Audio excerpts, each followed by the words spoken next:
Hello everyone, welcome back to my channel. जैसा कि हमने इससे पहले लेक्चर में देखी थी, जो डिजिटल एनकोडिंग टेक्निक्स होती हैं डिजिटल डेटा को डिजिटल सिग्नल में कन्वर्ट करने के लिए, उसके अंदर हमने 3 टेक्निक्स पढ़ी थी।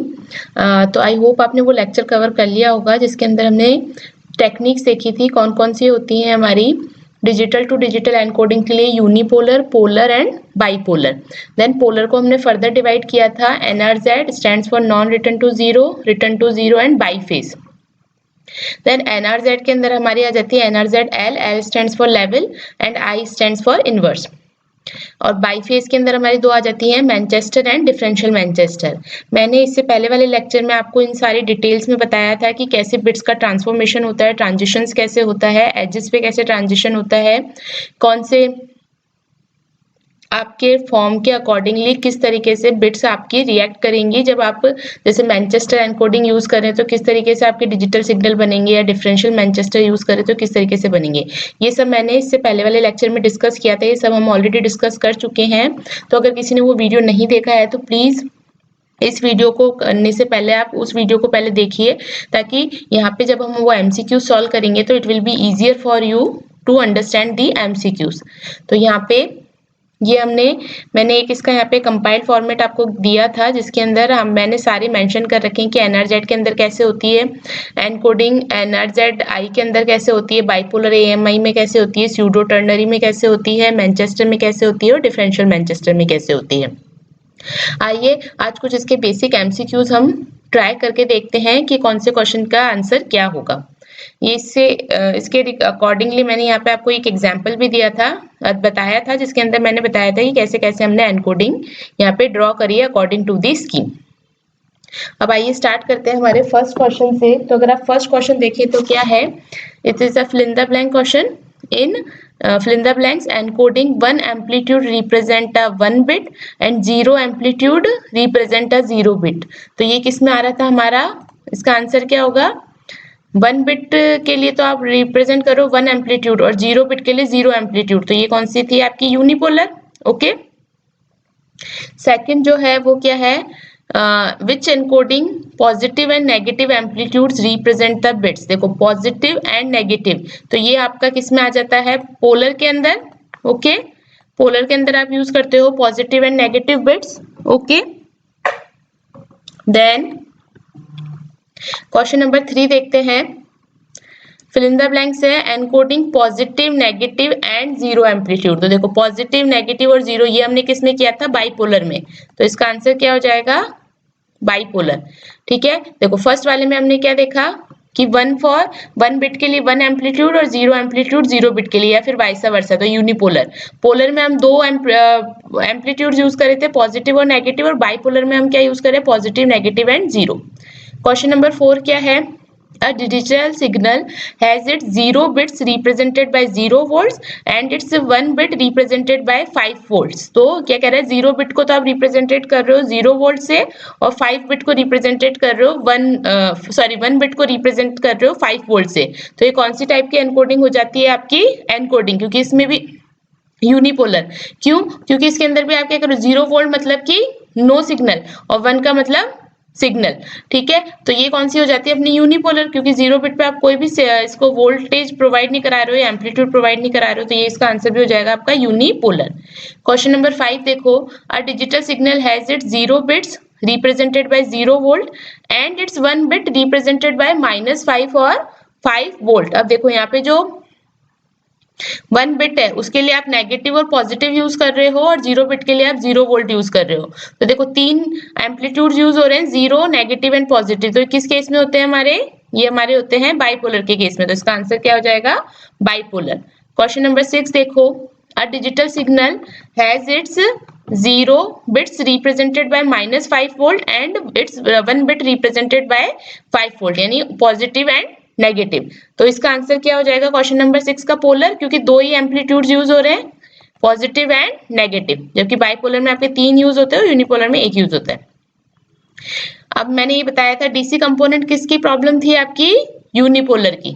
ठीक है, तो इसका आंसर क्या हो जाएगा, the DC component is a serious problem for which coding, unipolar coding. Okay, now question number 8, unipolar encoding has a DC component because the average क्या आएगा इसका आंसर? एवरेज एम्पलीट्यूड, ठीक है, of the signal is non zero. Average amplitude of the signal is non zero. Amplitude के basis पे हम check करते हैं, तो इसका आंसर क्या हो जाएगा? ए। ओके, नेक्स्ट देखो NRZL, ये किस तरीके की होती है? मैंने बताया था NRZL कौन सी होती है आपकी? यूनिपोलर होगी, पोलर होगी या बाइपोलर होगी? इसका आंसर आप जल्दी से कमेंट बॉक्स में बताओ। ये मैंने क्लासिफिकेशन में बताया था, NRZL किस टाइप की होगी? पोलर टाइप की। पोलर के अंदर NRZ आता है और NRZ के अंदर NRZL और NRZI क्लासिफिकेशन में आते हैं, ठीक है। क्वेश्चन नंबर 10 देखो, NRZI किसकी हो जाएगी? इसका आंसर भी पोलर हो जाएगा, अभी मैंने बताया, ठीक है। क्वेश्चन नंबर 11 देखो, RZ कौन सी है? रिटर्न टू जीरो, ये भी कौन सी हो जाएगी आपकी? Polar. Okay, next Manchester encoding कौन सी है? ये भी हो जाएगी आपकी पोलर, ठीक है। ये मैंने इसलिए यहाँ पे दिया है क्योंकि क्लासिफिकेशंस के बहुत जनरल से क्वेश्चंस आ जाते हैं कई बार एग्जाम में, बट बच्चे कंफ्यूज हो जाते हैं कि आपका यूनिपोलर है, पोलर है या बाइपोलर है। इसलिए मैंने कोशिश की है यहाँ पे जितनी भी टेक्निक्स है सबके लिए MCQ बना दिया है, ताकि क्या हो, जब आप इसको रिवाइज करने बैठे तो आपको ये चीजें रिकॉल हो जाए easily. Question number 13, differential Manchester encoding is a, अब ये तो सब बता ही देंगे, जब इतने मैंने बता दिए कि इसका आंसर क्या होगा, ये आप कमेंट बॉक्स में बताइएगा, ठीक है। इसके बाद क्वेश्चन नंबर 14, 15 और 16 ये मैंने एक साथ ले लिए हैं क्योंकि ये आपके जो है बाइपोलर जो टेक्निक होती है उससे रिलेटेड है। इसमें बहुत डिटेल में कुछ पूछा नहीं जाता है। बाइपोलर AMI के लिए कई बार पूछ लिया जाता है, जिसका मैंने आपको एग्जांपल दे दिया था कैसे उसकी कोडिंग होगी, ठीक है, कैसे उसका डिजिटल सिग्नल बनेगा, लेकिन उसके अलावा बाकियों के ऊपर इतना एम्फेसिस नहीं होता है, इसलिए मैंने यहाँ पे इनके बारे में ज्यादा आपको डिटेल में नहीं बताया है। बाकी AMI के बारे में कई बार आ जाता है, इसलिए उसको मैंने आपको यहाँ पे एक्सप्लेन कर दिया है। तो यहाँ पे सिंपली इन तीनों क्वेश्चंस का आंसर सेम ही है, बस इसमें ये पूछा है कि जो AMI है, B8 ZS है या HDB3 है, ये तीनों किस टाइप का एनकोडिंग मेथड है, तो ये आ जाएगा आपका आंसर इसका बाइपोलर, ठीक है। 14, 15 एंड 16 तीनों का आंसर क्या होगा? सी, क्योंकि तीनों ही मैंने आपको बता ही दिया था कि तीनों मेथड्स किसके अंदर आते हैं? आपके बाइपोलर के अंदर, और इसमें से क्वेश्चन जो है एग्जाम में मोस्टली पूछ लिया जाता है AMI के ऊपर, जिसके बारे में मैं ऑलरेडी डिस्कस कर चुकी हूँ। नाउ क्वेश्चन नंबर 17 देखो, which encoding is superior to which encoding because the problem of DC component is elevated। तो हमें पता है DC component प्रॉब्लम किस में आती थी? हमारी यूनिपोलर में, और उसको आप मिटिगेट कैसे करते थे? पोलर एनकोडिंग के थ्रू। तो यहाँ पे क्या आ जाएगा? Polar encoding is superior to unipolar encoding. तो किसके आंसर मैच होगा इसका? 17 का सी हो जाएगा। Your polar encoding is superior to unipolar encoding because the problem of the DC component is elevated. Okay. Question number 18, ये क्वेश्चन इंपॉर्टेंट है, ये कई बार आ जाता है एग्जाम में, पूछ लिया जाता है कि ईथरनेट लैन जो है वो किस तरीके की एनकोडिंग यूज करता है, तो इसका आंसर आ जाएगा मैनचेस्टर। ओके, ईथरनेट लैन का। क्वेश्चन नंबर 19 है टोकन रिंग। टोकन रिंग कौन सी एनकोडिंग यूज करता है?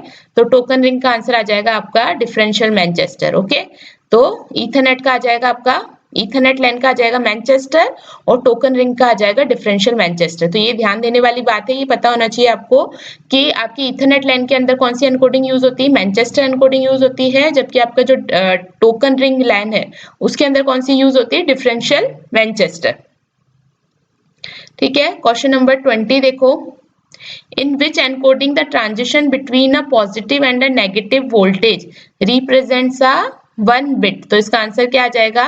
ये क्या कह रहा है? in which encoding the transition between a positive and negative voltage represent a 1 bit, यानी कि 1 बिट के आने पर ही आपके ट्रांजिशंस परफॉर्म होंगे। तो वो कौन सी एनकोडिंग होती है हमारी? NRZI। मैंने बताया था 0 के ऊपर आपके कोई सिग्नल चेंज नहीं होता, जबकि अगर 1 बिट आती है आपके डेटा में, डिजिटल डेटा में, तब आपके ट्रांजिशंस चेंज हो जाते हैं। अगर पॉजिटिव है तो नेगेटिव हो जाएगा, और नेगेटिव है तो पॉजिटिव हो जाएगा। तो 20th का आंसर क्या हो जाएगा आपका? ए। क्वेश्चन नंबर 21 देखो, in which encoding half way through each bit interval the signal returns to zero. तो इसका आंसर क्या हो जाएगा? 21 का signal returns to zero. Return to zero किस में होता है? RZ में। ओके, तो इसका आंसर हो जाएगा आपका सी, रिटर्न टू जीरो, ठीक है। 22 क्वेश्चन देखते हैं अब। 22nd क्वेश्चन है, RZ encoding require how many signal changes to encode 1 bit. कितने सिग्नल चेंजेस चाहिए होते हैं RZ एनकोडिंग टेक्निक को? तो इसका आंसर हो जाएगा 2 signal changes to encode 1 bit, ठीक है। 2 signal changes to encode the 1 bit. ये मैंने समझाया था कैसे होगा, अगर नहीं समझ आया तो प्लीज लेक्चर देखो, पता चल जाएगा कैसे इसको हम 2 लिख रहे हैं यहाँ पे, ठीक है। क्वेश्चन नंबर 23 देखो, Manchester and differential Manchester encodings are both types of, बताइए किस में होगा, यूनिपोलर नहीं, एनआरजेड नो, बाइपोलर भी नहीं होता, बाई फेज। अब देखो पोलर के अंदर भी जो फर्दर क्लासिफिकेशन होता है ना आपका, वो होता है बाई फेज, और बाई फेज के अंदर जो आपकी क्लासिफिकेशन एनकोडिंग टेक्निक्स होती है वो होती है मैनचेस्टर और डिफरेंशियल मैनचेस्टर। तो थोड़ा सा घुमा के क्वेश्चन पूछा गया है, हालांकि ये भी दोनों होते पोलर के टाइप है, बट पोलर के अंदर हम फर्दर जब क्लासिफिकेशन करते हैं तो हमारा बाई फेज का क्लासिफिकेशन होता है, और बाई फेज के अंदर आपकी आती है Manchester and differential Manchester encoding. So इसका आंसर हो जाएगा आपका सी। तो ये तो कुछ बेसिक क्वेश्चंस थे, इसके बाद हम इसके कुछ प्रीवियस ईयर में जो क्वेश्चंस आए हुए हैं एनकोडिंग टेक्निक्स के वो भी डिस्कस करेंगे। बट अभी इन 23 क्वेश्चंस को आप वापस देखिए, वापस एक बार प्रैक्टिस कीजिए। इसके अलावा यहाँ पे आपके लिए कुछ होमवर्क एक्टिविटीज भी दे रखी है मैंने।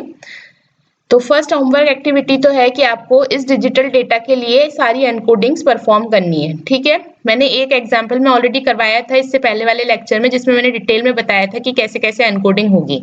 तो एक एक्टिविटी तो ये होगी कि इस डिजिटल डेटा के लिए आपको एनकोडिंग स्कीम बतानी है सभी टेक्नोलॉजीज पे, सभी स्कीम्स पे, ठीक है। और दूसरा इस डिजिटल डेटा पे आपको बतानी। तो 2 एग्जांपल्स हैं, 2 होमवर्क एक्टिविटी है आपकी, इन दोनों एक्टिविटीज पे आपको वर्क करना है और आपको डिजिटल सिग्नल ड्रॉ करना है according to the different techniques. So that's it for this lecture. I hope आपको ये MCQ की प्लेलिस्ट अच्छी लग रही होगी, अच्छी लगे तो प्लीज लाइक कीजिए, सब्सक्राइब कीजिए। और मैं ये भी बता दूं हमारी DBMS की MCQ प्लेलिस्ट ऑलरेडी बन चुकी है, तो अगर आपने DBMS सब्जेक्ट पढ़ लिया है and you are confident to solve the questions numericals related to DBMS, so please access that playlist also, क्योंकि उस प्लेलिस्ट के अंदर बहुत सारे मैंने प्रीवियस ईयर के क्वेश्चंस डाले हैं, चाहे वो गेट हो, इसरो हो या नेट हो या कोई अदर कॉम्पिटिटिव एग्जाम्स हो। तो उससे आपको बहुत सारे कॉन्सेप्ट्स भी क्लियर होंगे और वो आपको बहुत इजी रहेगा समझने में, ठीक है। So thank you, please like and subscribe.